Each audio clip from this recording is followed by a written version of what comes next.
Hoy vamos a hablar de la primera y segunda generación austríaca, por lo cual vamos a arrancar desde Menger, que lo habíamos dejado, con ese habíamos cerrado lo del marginalismo, ¿no? ¿Ok? Porque todo esto comienza en el marginalismo. Y de hecho el marginalismo es el movimiento que hace que de verdad, la economía se haga ciencia, ¿no? ¿Ok? Este, Siempre referimos a Smith, ¿ok? Algunos como Rothbard dicen que Cantillon, yo también pienso que Cantillon tiene algo importante que decir, pero creo que no es el único. Este, que dicen que ahí nace la ciencia económica, eso no es totalmente cierto, ¿no? Porque lo que proponen Cantillon, Turgot, los fisiócratas y Smith, porque yo lo hago un poquito más amplio, ¿okay? Aunque los fisiócratas no están muy claros, ¿okay? este, eh, eh, eh, eh, es lo que nosotros llamamos economía política, ¿okay? No es la ciencia económica. La ciencia económica es otra cosa. Y la ciencia económica de verdad nace con el marginalismo. Y bueno, y el marginalista que nos interesa a nosotros, porque de él es que nace la escuela, es Menger, ¿no? Y yo había comentado la semana pasada que él era abogado, ¿okay? Que se graduó de doctor en Derecho, ¿okay? Juris Doctor lo llamaban a eso en el Imperio Austrohúngaro, nace en el Imperio Austrohúngaro, ¿okay? Eh, o sea que él nace en uno de los imperios que va a desaparecer en la Primera Guerra Mundial, ¿no? Que lamentablemente fue el que abrió los fuegos de la Primera Guerra y además se desapareció en esa Primera Guerra Mundial. ¿Okay? Su primer trabajo, aunque se graduó de abogado, fue como periodista, ¿no? Y trabajó en el Wiener Zeitung, ¿okay? Y en otro periódico también que se llama el Lambert Zeitung, ¿no? ¿Okay? Zeitung en alemán significa periódico o diario, ¿no? En realidad diario, ¿no? Entonces uno diría que este es el diario de Viena, el Wiener Zeitung, ¿okay? Y el otro, el Lambert Zeitung, ¿okay? Que es el diario de Lambert. ¿Okay? Lambert ya no se llama Lambert. ¿Okay? Lambert era una ciudad del Imperio Austrohúngaro que originalmente le pertenecía a Ucrania, ¿no? ¿Okay? Y cuando se da el rompimiento del imperio, vuelve a ser Ucrania. ¿Okay? Y originalmente la reina Catalina la Grande, ¿okay? Reina de todas las Rusias, ¿okay? La zarina, ¿okay? Decidió que ya no quería más esa ciudad, ¿no? Y se la regaló a los austríacos, ¿no? Y ella lo hace de una manera muy despectiva, ¿no? Ella le dice a sus consejeros, vamos a regalarle Lamberg a los austríacos, porque eso es un sitio horrible donde lo único que hay son ratas y judíos. Eso fue lo que dijo la señora Catalina, ¿no? ¿Okay? Entonces, bueno, eh, así Lambert pasa a ser parte del imperio, ¿okay? Y Lambert es importante porque lo vamos a ver la semana que viene, ¿no? Es la ciudad donde nace von Mises, ¿no? ¿Okay? Entonces, bueno, los primeros trabajos de Menger están asociados al periodismo económico, ¿no? Él se había graduado de abogado mercantil, doctor en Derecho Mercantil, y esos eran los que llamaban economistas. O sea, la ciencia económica no existía, ¿okay? Y no era más que un derivado del derecho, ¿okay? Por lo cual seguía siendo economía política, ¿okay? Y esa también es quizá la razón por la cual Ricardo Mill, ¿okay? John Stuart Mill, ¿okay? Y James Mill, el papá, ¿okay? Igual que Bentham, no daban clases, o sea, ellos no eran profesores de economía, ¿okay? Quien sí era profesor de economía, curiosamente, era Malthus, ¿okay? Marx tampoco era profesor de economía. Marx intentó ser profesor de filosofía e historia, pero en las universidades alemanas no confiaron en sus habilidades y después lo expulsaron de Alemania.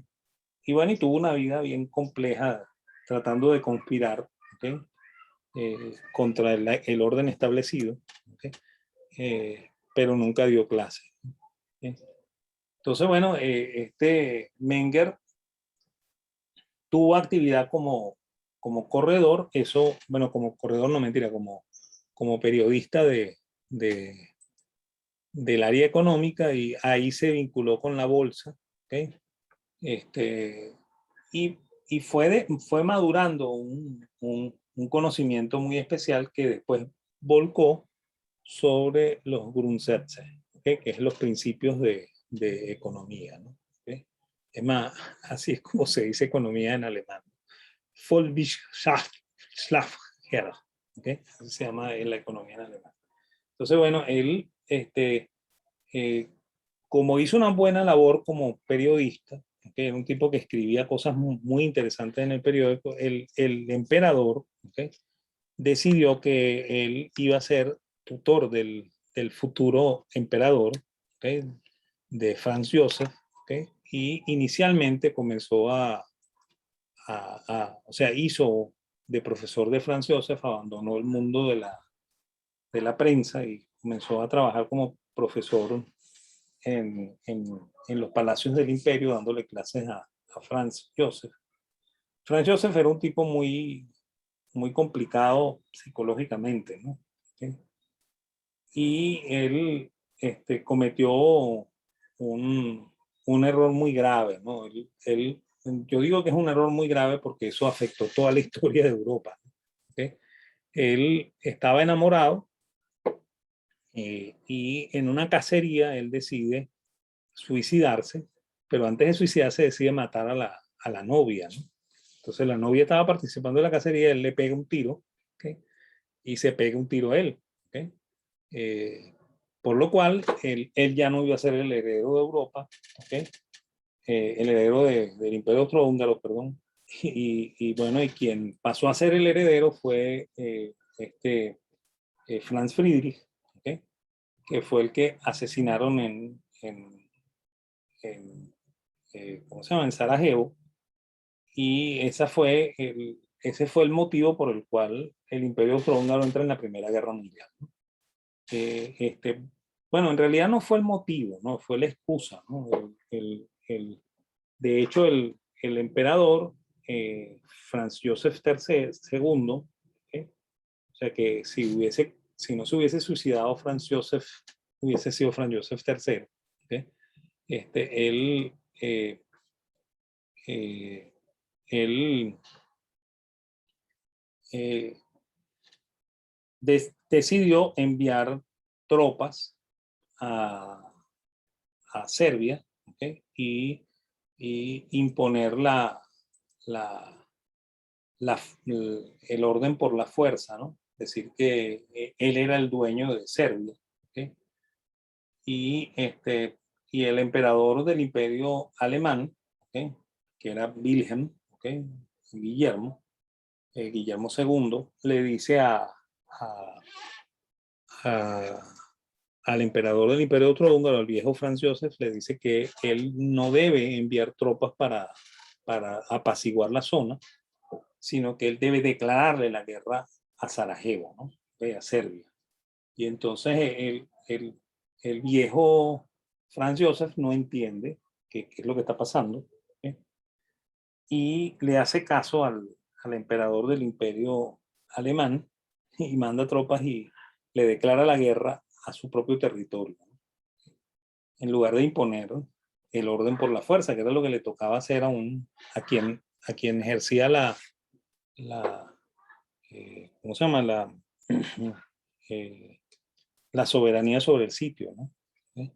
Entonces, bueno, esa declaración de guerra activó las alarmas, ¿no? O sea, los rusos que decían que ellos eran dueños de eso también dijeron, no, no, ya, un momentico, ese es mi territorio, ¿cómo le vas a declarar la guerra a mi territorio? Y se metieron ahí. Los serbios que decían que eran independientes, ¿okay? Se sintieron independientes, pues, ¿okay? Y ahí comenzó la Primera Guerra Mundial. Entonces, bueno, fue un error gravísimo que cometió el emperador del Imperio Austrohúngaro, y así se acabó el imperio, ¿no? O sea, fue una de las cosas que pasó durante ese imperio. Y bueno, y hoy vamos a hablar un poco de eso, pues vamos a hablar del desarrollo de eso, porque von Baber muere al inicio de la guerra. Vamos a llegar hasta el final de la guerra, un poquito antes de la hiperinflación alemana y de la eh, ¿cómo se llama? Y también de la inflación austríaca, porque ambas fueron contemporáneas. ¿Okay? Y bueno, como Menger había hecho un trabajo muy interesante, entonces él lo convirtieron en el tutor y confidente de Franz Joseph. De hecho, él fue primero tutor y después se terminó convirtiendo en el confidente. O sea, cuando Franz Joseph tenía problemas, acudía a Menger porque parece que tuvieron una relación muy estrecha, ¿no? ¿Okay? Eh, eh, este, y yo no sé si él llegó a confesarle que él iba a hacer esa tratada, ¿no? Normalmente quien va a hacer una cosa de esta no lo dice, ¿no?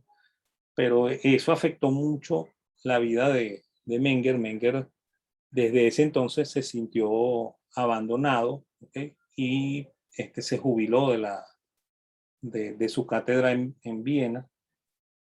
Y ahí es que vienen los que lo van a suceder a él, ¿no?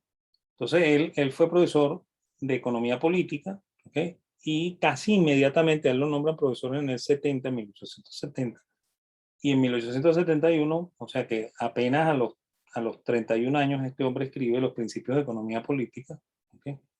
que, este, que, que es el libro con el cual se marca el inicio de la escuela austríaca. ¿Okay?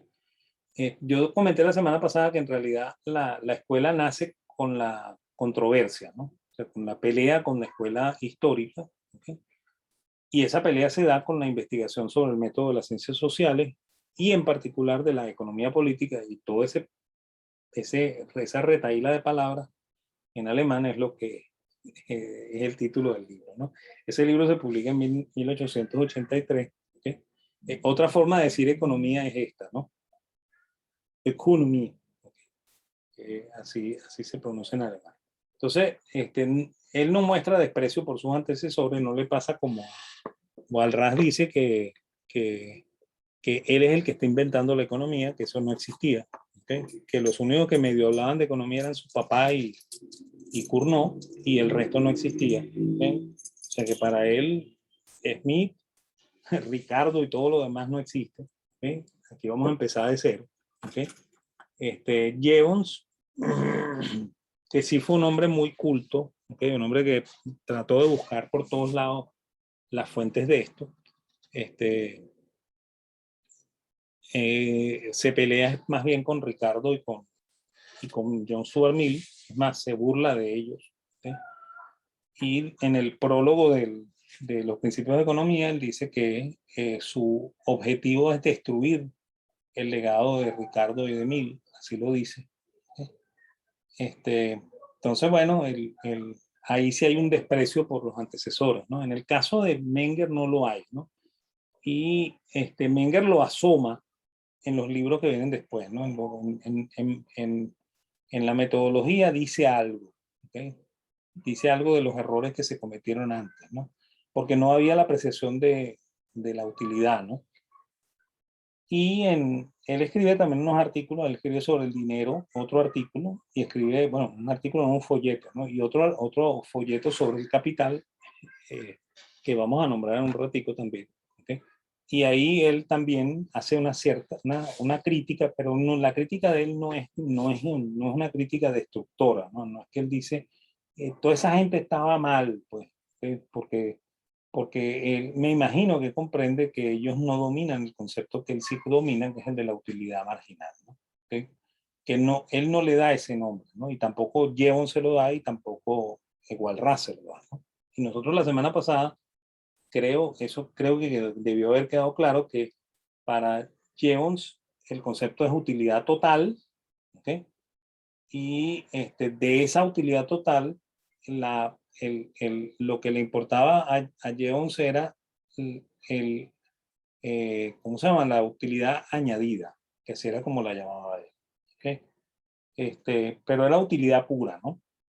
Era la misma utilidad bentamiana, ¿no? E incluso Jevons decía que, igual que lo decía también Bentham en su tiempo, que se va a inventar un utilidómetro. ¿Okay?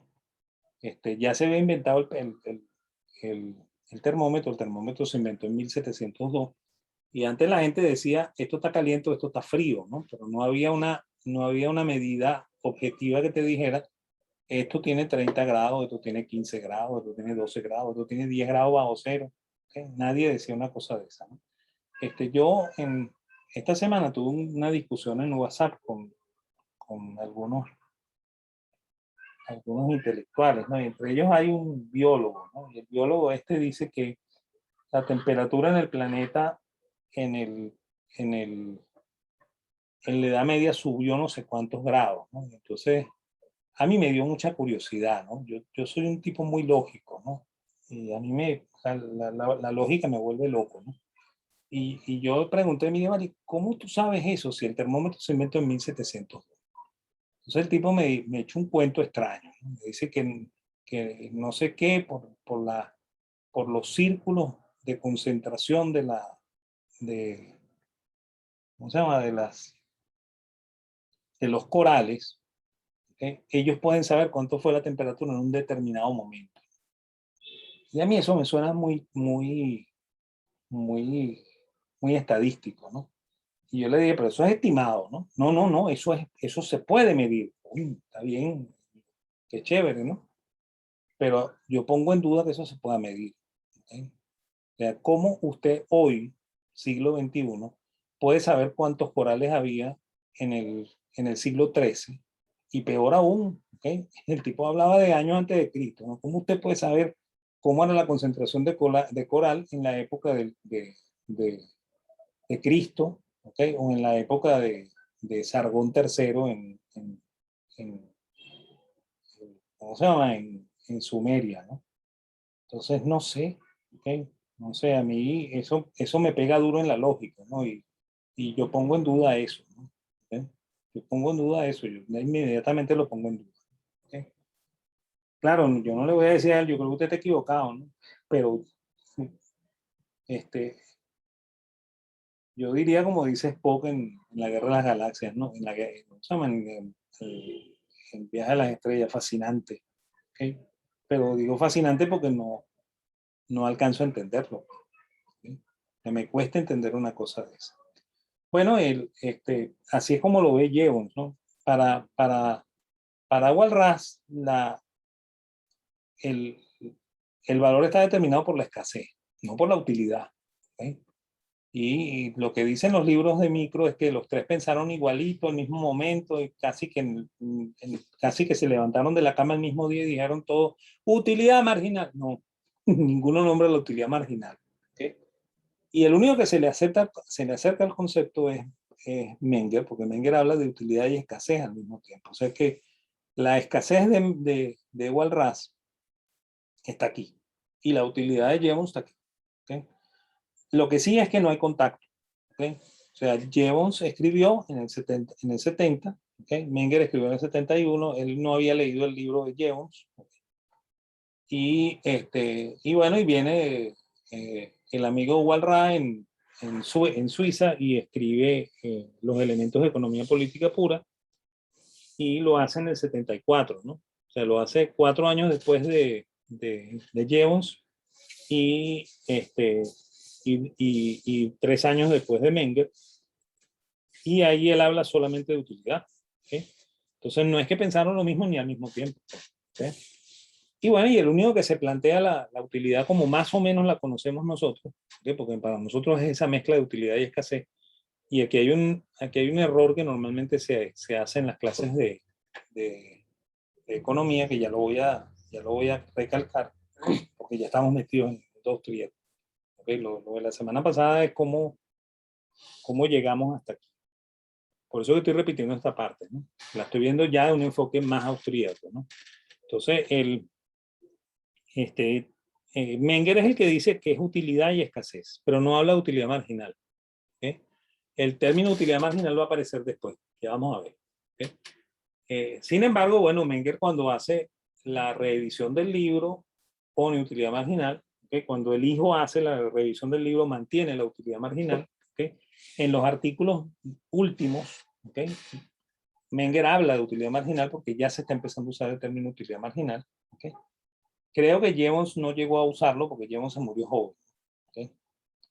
Y, y bueno, y Walras siguió terco diciendo que eso se llamaba rarete, que eso era la escasez.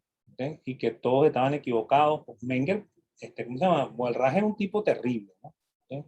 Es más, Walras aceptó que Pareto fuera su sucesor en lo que primero fue el Instituto de Lausanne y después fue la Universidad de Lausanne. Y, y Pareto fue el sustituto de Walras, que Walras al final de la vida se enfermó, ¿no? Entonces él sintió que se tenía que jubilar, pidió que nombraran un sustituto, consiguieron a un ingeniero que se llamaba Pareto y Walras quedó muy contento con que fuera este ingeniero porque sabía mucha matemática, sabía más matemática que Walras. Y bueno, y también creo que sabía más economía que Walras, ¿sabes? Y el rollo es que Walras creo que se da cuenta de eso, ¿ok? Y empieza a psiquitriarle la vida a Pareto, ¿no? Y él empieza a insistirle al tutor, al rector de la ahora Universidad de Lausanne, que votara a Pareto, porque Pareto no servía. ¿Okay? Y Pareto no sirve no significa que Pareto no sirve, porque Pareto es mejor que yo y quiero que lo quites de él. ¿Okay? O sea, esa era la personalidad de Walras. Bueno, Menger habla de utilidad y escasez al mismo tiempo, ¿no? Eso se habla en la primera edición y se habla después en la reedición del libro, ¿no? ¿Okay? Y él lo estudia con tablas de utilidad, y con tablas de utilidad establece un montón de cosas, ¿no? ¿Okay? Y él hace la clasificación de bienes que para mí es sensacional, ¿no? Sin eso no se puede entender de verdad cómo funciona esto. Su clasificación no es la que nosotros usamos, no es la de bienes normales, bienes superiores, o, este, o otras clasificaciones, sino que la clasificación de él es esta, pues. El bien puede ser económico y no económico. Y económico lo que significa es que se puede comercializar. Económico significa que eso no se puede comercializar. Entonces, el no económico de él, ¿okay? Era el aire, ¿okay? Que hoy se puede comercializar. Ustedes pueden vender aire. La pandemia nos ha enseñado eso, ¿no? Y los que tienen gente con enfisema en su casa saben que el aire se puede comprar. ¿Okay? Pero en la época de Walras no se podía, de Menger no se podía comprar, y el ejemplo que pone Menger ahí es ese. ¿Okay? Pone el aire. ¿Okay? Porque quizá es lo más indispensable para la vida. ¿Okay? Y en ese momento no se vendía. ¿Okay? En ese momento, si alguien sufría de enfisema, se moría más rápido que lo que se muere hoy. ¿Okay? Y probablemente si hubiesen vivido la pandemia esta del COVID, ¿okay? La mortandad hubiese sido horrenda, ¿no? Porque ahí no había respiradores para nada, ¿no? ¿Okay? Y bueno, y los bienes económicos son aquellos que sí se pueden comercializar, que sí tienen un precio en el mercado, ¿okay? Porque el que lo produce o el que lo comercializa lo puede hacer, ¿okay? Y el demandante lo puede comprar. ¿Okay? Y esos bienes él los clasifica en dos grupos. ¿Okay?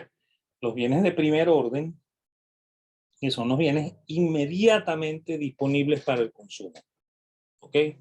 El, el, el huevo que yo traigo del supermercado en la cajita, ¿ok? O en el cartón, ¿ok? O el medio cartón, yo no me lo puedo comer. Entonces eso no es un bien de consumo todavía. Hay gente que sí, ¿ok? Hay gente que hace como las comadrejas, ¿no? Le abre un huequito a la cáscara y se lo chupa. ¿Okay? Eso es muy peligroso. ¿Okay? ¿Por qué es muy peligroso? Porque el huevo, igual que el pollo, igual que la gallina, ¿okay?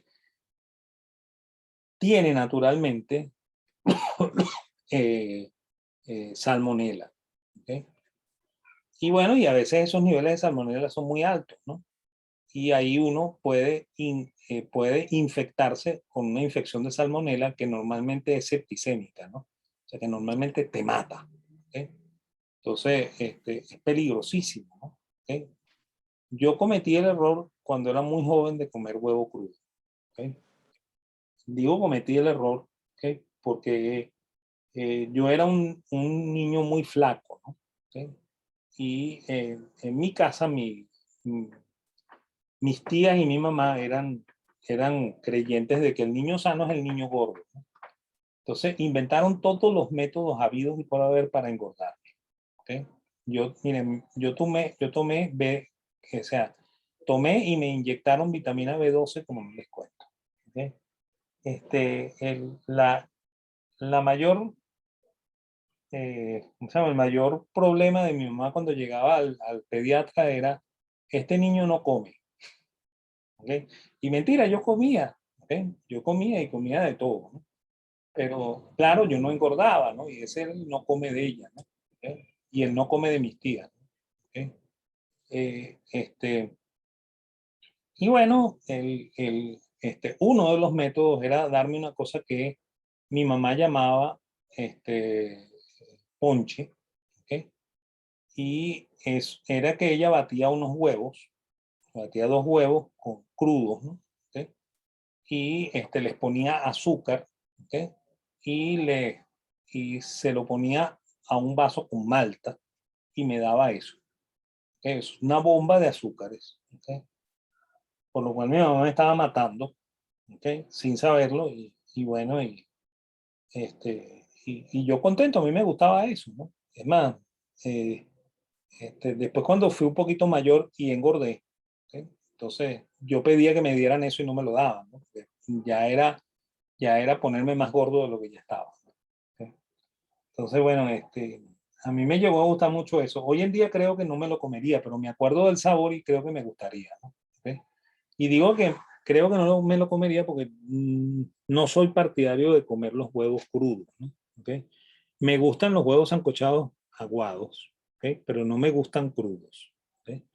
Y me gustan los huevos fritos aguados también, ¿okay? Con la yema aguada, pero no me gusta cruda. ¿Okay? Porque comerla cruda es peligrosísimo, por lo que estoy diciendo, ¿no? Sobre todo en este momento en que el país no está lo mismo de sano que estaba cuando yo era un niño, ¿no? Creo que no es buena idea comer esas cosas. Y bueno, y es más, he oído casos de gente que le da salmonela, ¿no? Y entre otras es por eso, ¿no? Y por comer pollo crudo. El pollo crudo es peligrosísimo. Eso no se puede comer. ¿Okay? Entonces, porque sí tiene todavía más salmonela que la que normalmente tiene el huevo y es muy peligroso. Entonces, bueno, y ese es el olor fétido que tiene el pollo, ¿no? Cuando ustedes fríen pollo y, y, y huelen, sobre todo el, el muslo, porque ahí es donde hay más salmonela, ¿okay? Ese olor desagradable que tiene el pollo, aunque esté cocido, ¿okay? Es la salmonela. ¿Okay? La salmonela huele feo. Pues, ¿okay? Por eso es que cuando el huevo está dañado, huele feo, ¿no? Y huele horrible, ¿no? ¿Okay? Y es peligroso. Pues. Por eso es que uno no debería hacer estas cosas que hacen algunas personas. ¿No? Entonces, bueno, el bien que está antes de consumirse, ese huevo que yo no consumo, que está en cáscara, es un bien de segundo orden. ¿Okay? Y a partir de allí hacia atrás podemos llegar hasta la gallina, ¿no? ¿Okay? Y hasta el gallinero, ¿okay? Añadiendo bienes, ¿no?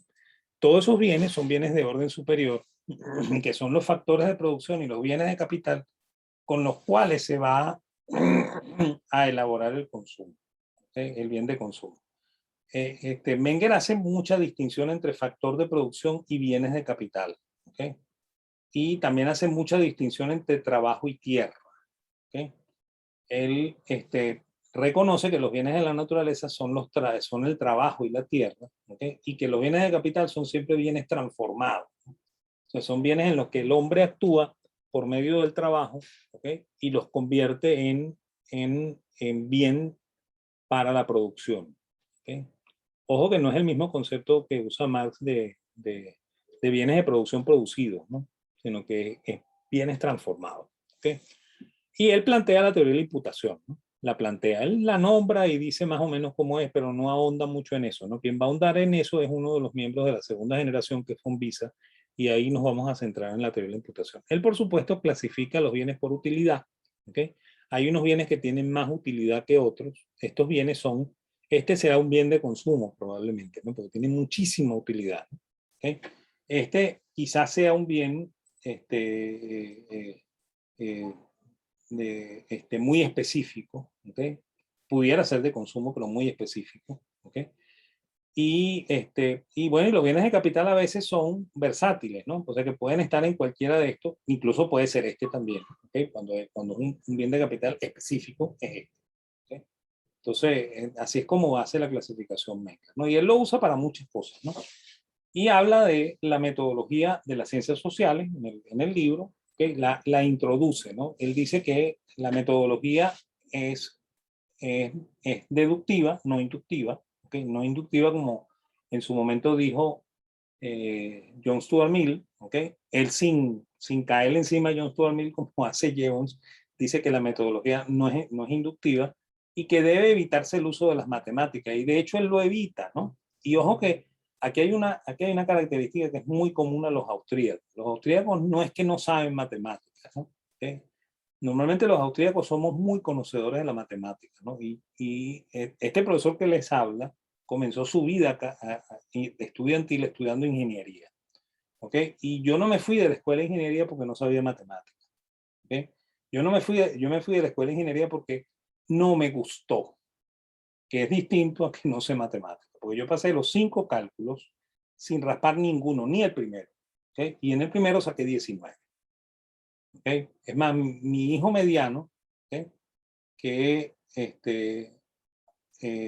feliz él, ¿okay? Que está en un instituto en Europa haciendo el doctorado, ¿okay? Es ingeniero. ¿Okay? Él siempre me decía cuando él estaba estudiando ingeniería, yo no entiendo nunca por qué tú no te graduaste de ingeniero. Porque somos pocos, o sea, son pocos, porque a él lo rasparon en cálculo 1. ¿Okay? Son pocos los ingenieros que pasan cálculo 1 de una. Y tú lo pasaste y con 19. Yo no entiendo de verdad por qué tú no te graduaste de ingeniero. Y yo le dije, bueno, papá, porque a mí no me gusta, ¿no? Y hay una cosa, ¿no? Cuando yo voy para la escuela, ahí en la central, y veo a los estudiantes de ingeniería jugando truco, yo me acuerdo por qué yo dejé la escuela. ¿Okay? Cuando yo estoy en la católica y veo los estudiantes de la escuela de ingeniería que se están graduando, ¿okay? Y los veo haciendo las tonterías que hacen en, en, el, en los pasillos de la católica, yo digo, por eso fue que yo no estudié ingeniería. Yo nunca se lo he dicho a mi hijo, no quiero ofenderlo, pero a mí no me gustaba eso, ¿saben? Y eso era lo que me alejaba a mí de esa escuela. Yo fui muy bueno en matemáticas. En bachillerato fui pésimo en matemáticas, ¿no? Porque la matemática en el bachillerato no te la enseñan, te la tiran encima. ¿Okay? La profesora que me dio cálculo 1 a mí hizo que yo me enamorara de las matemáticas y descubrí una habilidad matemática que yo creía que no tenía. ¿Okay? La descubrí. Porque yo fui un alumno de 12 en matemáticas del bachillerato, 12, 11, esas eran mis notas. ¿Okay? No llegaron a rasparme, pero yo nunca pasé del 12. ¿Okay? Excepto cuando me enseñaron combinatorias, ¿no? Cuando me enseñaron combinatorias, ahí me volví un taco. ¿Okay? Yo no lo sabía, ¿okay? Pero esa es una condición normal para un chico que tiene habilidades para economista. El dominio de la combinatoria es típico de un chamo que va a estudiar economía. Y bueno, cuando llegué a mi primera clase de cálculo, la señora esta que se llamaba la doctora Francesca Pensieri, que Dios tenga en su gloria, que ella murió, ¿sí? Me enamoró a mí de las matemáticas. Yo las adoro, ¿sí? Pero yo sé que no sirven para explicar economía. ¿Sí? El economista regular lo raspan en cálculo 1, lo raspan en cálculo 2, lo raspan en cálculo 3, lo raspan en cálculo 4, lo raspan en econometría y el tipo insiste en que las matemáticas son el método. ¿Okay? Porque le tiene tanto miedo a la matemática que cree que ese es el método. Y ese no es el método. Y estamos ante gente que domina las matemáticas. Menger lo hacía aunque era abogado. ¿Okay? Y vamos a ver luego en las siguientes generaciones, no en esta, pero en las siguientes, vamos a ver que que, el, que hay gente con mucha habilidad matemática. ¿Okay? Bueno, y él cree que las instituciones son producto de la evolución y el aprendizaje y que Esas instituciones son el lenguaje, el dinero y la familia. ¿Okay? Eso es lo que cree Menger, ¿no? Y bueno, luego se da la disputa con del método. Al final vamos a hablar un poco de la escuela histórica. ¿Okay? Gustav Schmoller era el líder de la escuela histórica. ¿Okay? Y, y bueno, se dio el conflicto serio entre la escuela histórica y esta escuela que no tenía nombre todavía. ¿Okay? El que pone el nombre técnicamente es Schmoller. Schmoller dice estos austríacos. ¿Okay? Y bueno, y eso hizo que la segunda generación reaccionara y que se autodenominara los austríacos. ¿Okay?